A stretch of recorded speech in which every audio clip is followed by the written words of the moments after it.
नमस्कार दोस्तों, स्वागत है आप सभी का हमारे इस चैनल सनातन ज्ञान गंगा पर। दोस्तों, अगर आप जीवन में कुछ नया सीखना चाहते हैं तो इस चैनल को सब्सक्राइब जरूर करें। ओम नमः शिवाय। हर हर महादेव। सावन के पहले सोमवार यहाँ पर बांधें एक जोड़ा हरी जुड़ी, 24 घंटे में देखें चमत्कार। दोस्तों, सावन का महीना मर्यादा और भक्ति का महीना होता है। सावन के पूरे महीने पर भगवान भोलेनाथ का नियंत्रण माना जाता है। ऐसा माना जाता है कि सावन के पूरे महीने में भगवान भोलेनाथ पूजा पाठ करने से प्रसन्न हो जाते हैं। सावन का पूरा महीना भगवान भोलेनाथ का प्रिय महीना है। इस संबंधी अनेक पौराणिक कथाएं ही और धार्मिक मान्यताएं भी हैं। इसलिए जनसाधारण लोग किसी और महीने में संयम और नियम का पालन करें या न करें, लेकिन सावन के महीने में संयम और नियमों का पालन जरूर करते हैं।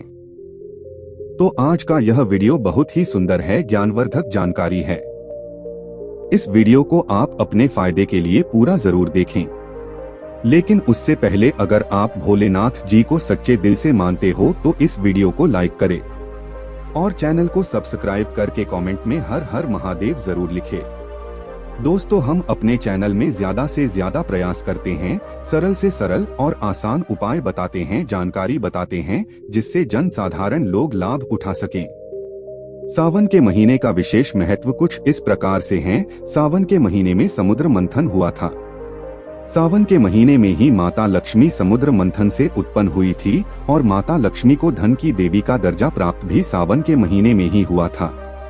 सावन के महीने में भगवान भोलेनाथ भूलोक पर आ जाते हैं और भूलोक पर जिनके घर में यथावत शिवलिंग रखे गए होते हैं, उनके घर भगवान आंशिक रूप में जरूर आते हैं। इस मास में भगवान विष्णु योग निद्रा में चले जाते हैं, तो सृष्टि का संपूर्ण कार्यभार भगवान भोलेनाथ के ऊपर होता है। दोस्तों, आज हम बताएंगे किस वृक्ष पर बांधें 2 जोड़ा हरी जुड़ी, जिससे आपकी हर इच्छा शीघ्र पूर्ण होगी। इस वृक्ष पर सावन के महीने में हरी जुड़ी बांधेंगे तो आपकी मनोकामना शीघ्र पूर्ण होगी ही होगी। आपका आने वाला समय भी सुगमता से गुजरेगा और आपके जीवन की सारी परेशानियां समाप्त हो जाएंगी। दोस्तों, भगवान भोलेनाथ को यह 3 वृक्ष अत्यंत प्रिय है और इन वृक्षों की पूजा करने से शिव पूजा करने समान फल प्राप्त होता है।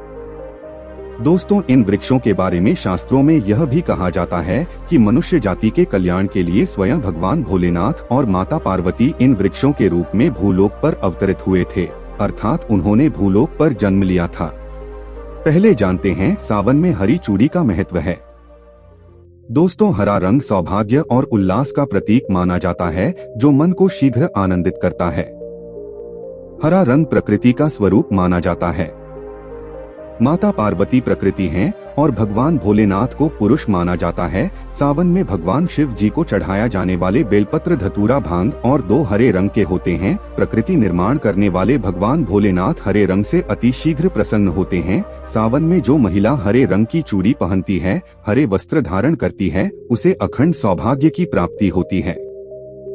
इसलिए कहा जाता है कि जितने भी माता बहनें हैं, उन्हें पूरे सावन के महीने में हरे रंग की चूड़ी जरूर पहननी चाहिए, हरे वस्त्र धारण करने चाहिए। सावन के महीने में जो माता बहनें ही भगवान भोलेनाथ की पूजा करती हैं, शिव पूजा करती हैं, ऐसी माता बहनों को हरे रंग का वस्त्र ही धारण करना चाहिए, कदापि लाल रंग के वस्त्र धारण नहीं करना चाहिए।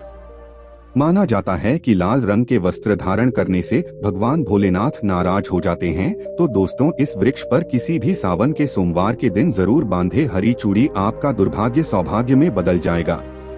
कैसे भी परेशानी हो, आपकी गरीबी हो, कष्ट हो, कलह हो, तकलीफ हो, जीवन में चल रही सारी समस्याएं शीघ्र समाप्त हो जाएंगी।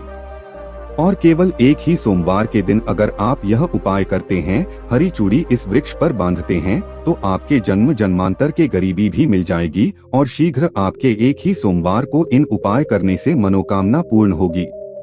तो दोस्तों, वो कौन से वृक्ष हैं, आइए जानते हैं। पहला वृक्ष है शमी का वृक्ष। शमी के वृक्ष के बारे में ध्यान से सुन लें तो शमी के वृक्ष को माता पार्वती और भगवान भोलेनाथ का मिश्रण स्वरूप कहा जाता है। इसलिए दोस्तों, शमी के वृक्ष को उमा महेश्वर वृक्ष भी कहा जाता है। कई स्थानों पर शमी के वृक्ष को उमा महेश्वर वृक्ष भी कहा जाता है। पूरे सावन भर शमी के वृक्ष पर माता पार्वती और भगवान भोलेनाथ का वास माना जाता है। सावन के महीने में गोधूली बेला पर प्रदोष काल के समय था, जब दिन न हो ना ही रात हो, यानी संध्या काल के समय। तो इस वृक्ष को संध्या काल के समय में गोधूली बेला में या फिर प्रदोष काल में छूने से दोष, कष्ट और सारी परेशानियां समाप्त हो जाती हैं। केवल सावन के महीने में छूने मात्र से सावन के महीने में शमी वृक्ष की जड़ पर कच्चा दूध डाला जाए तो भगवान भोलेनाथ शीघ्र प्रसन्न होते हैं और माता पार्वती का खूब सारा आशीर्वाद मिलता है। शमी वृक्ष का और धार्मिक महत्व क्या है? तो दोस्तों, प्रभु श्री राम ने लंका पर आक्रमण करने से पहले शमी वृक्ष की पूजा की थी। पांडवों ने अपने दिव्य हथियार भी शमी वृक्ष पर ही छुपा कर रखे थे। शमी का वृक्ष जिस घर में लगा होता है उस घर का कल्याण होता है, उस घर में सभी प्रकार के भौतिक सुखों का वास हो जाता है। तो दोस्तों, सावन के किसी भी सोमवार के दिन शमी वृक्ष पर उमा महेश्वर का ध्यान करते हुए 2 जोड़ी हरी चूड़ी और हरा रिबन जरूर बंधें, या फिर हरे रंग की जो भी श्रीनगर की वस्तु आपको मिल जाएंगे वो जरूर भेंट करें। कोई भी आपकी मनोकामना हो एक ही सोमवार में पूर्ण हो जाएगी। पूरे सावन भर अगर शमी के पत्ते भगवान भोलेनाथ को उनकी पूजा में चढ़ाते हैं तो इसे अष्ट लक्ष्मी आपके घर में वास करती हैं। आपके घर में कितने भी दरिद्रता हो, आपके घर में कैसे भी परेशानी हो, परेशानी समाप्त हो जाती है और पूर्ण रूप से आपके घर में भौतिक सुख अगर निवास करने लगते हैं। दूसरा वृक्ष है धतूरे का वृक्ष। धतूरे का वृक्ष भगवान भोलेनाथ के उग्र स्वरूप काल भैरव के अंश से उत्पन्न हुआ है। मान्यता है कि शिवलिंग पर धतूरे का पत्ता पुष्प फल चढ़ने से राहु, केतु और शनि के कुप्रभाव समाप्त हो जाते हैं। धतूरे के वृक्ष पर सावन के किसी भी सोमवार के दिन अगर 2 जोड़ा हरी जुड़ी बांधें तो शत्रु से छुटकारा मिल जाता है, शत्रु का सर्वनाश होता है। दोस्तों, अगर सावन के किसी भी शनिवार के दिन धतूरे के वृक्ष पर बाबा काल भैरव का ध्यान करते हुए भरी जुड़ी बांधी जाएं, तो घर से भूत प्रेत बाधा भस्म हो जाती है। छोटी सी धतूरे की जड़ घर के किसी भी कोने में अगर छुपाकर या फिर खनन कर इनमें दबा दी जाए, गाड़ दी जाए तो भूत प्रेत इत्यादि की बाधा समाप्त हो जाती है। दोस्तों, तीसरा वृक्ष है बेल का वृक्ष। स्कंद पुराण में स्पष्ट लिखा है कि बेल का वृक्ष माता पार्वती के पसीने से उत्पन्न हुआ है। जब माता पार्वती का पसीना मंदराचल पर्वत पर गिरा तो उसने बेल के वृक्ष का स्वरूप ले लिया। माना जाता है कि बेल के वृक्ष का दर्शन करने मात्र से व्यक्ति के पाप मिट जाते हैं। स्पर्श करते हैं तो जीवन की सारी समस्याएं मिल जाती है। अगर आप भगवान भोलेनाथ को बहुत जल्द प्रसन्न करना चाहते हैं, आप भगवान भोलेनाथ पर खूब सारी चीजें चढ़ा रहे हैं लेकिन बेल का पता नहीं चाहते हैं, तो वह प्रसन्न नहीं होते हैं। पूरे सावन के महीने में बेल की जड़ पर ब्रह्मा का वास होता है। मध्य स्थान में भगवान विष्णु तथा संपूर्ण स्थान पर भगवान भोलेनाथ जी का वास माना जाता है।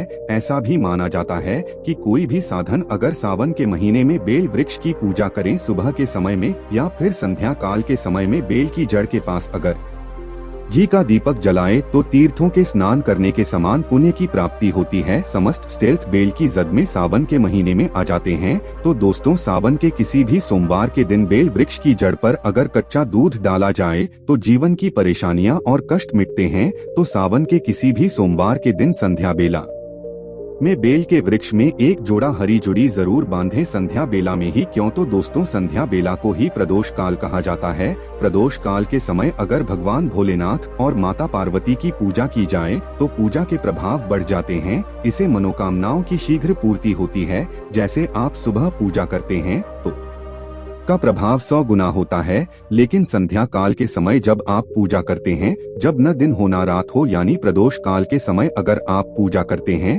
तो उसके प्रभाव 1000 गुना ज्यादा बढ़ जाते हैं। तो संध्या काल में ही घी का दीपक जलाए। दीपक जलाने के बाद आप 1 जोड़ा हरी जुड़ी बेल के वृक्ष पर जरूर बांधें। एक ही सोम के दिन ये उपाय करने से आपकी मनोकामना पूर्ण हो जाएगी। और जब सावन में बेल के पत्ते आप भगवान भोलेनाथ को चढ़ाते हैं तो कम से कम 5 पदों पर सफेद चंदन से श्री राम लिखकर उन्हें जरूर चढ़ाएं। इससे भगवान भोलेनाथ जल्दी प्रसन्न होते हैं। तो दोस्तों, सावन के किसी भी सोमवार के दिन इन 3 वृक्षों में से किसी भी एक वृक्ष पर हरी चूड़ी जरूर बांधें, आपकी मनोकामना पूर्ण होगी।